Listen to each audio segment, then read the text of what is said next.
Kaseng All India Trinamool Congress kala Kyntu Iaka Sorkar mengklayaban Thied Iaki Smart Meter na Energy Efficiency Services Limited Eesl kabadai Jong Sorkar Pdeng kabala pentrekam Iaki Smart Meter Project hakaleng keri uchi whip kaliang persya wa George B Lingdo ulaang baka Sorkar jela kalale dalari marway ha kaban khot tendar ha kakerdan ka Eesl ban bu Iaki Smart Meter ula keliru halor kajing shimram ba ars pa life ar klor tingka na ka Asian Development Bank ban bay tingka yak smart meter project kabah kajing sya ka day ka scheme ka basyu IA kumto da ka Sorkar Pdeng.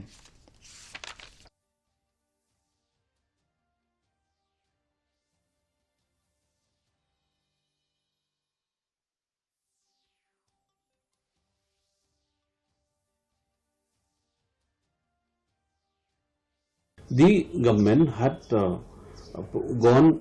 on a standalone basis and floated a tender at the Eesl level for the installation of the smart meters. Now, such smart meters actually should have been checked, verified, and also approved by the national agency, which is the Eesl. But then here, the government, not only that, they have bypassed the Eesl, not utilized its services, nor signed any MOU, but at the same time they have taken a loan of 232 crore from the EDB to fund the smart meter project. Now the question is, when Eesl is the nodal agency identified under the Ministry of Power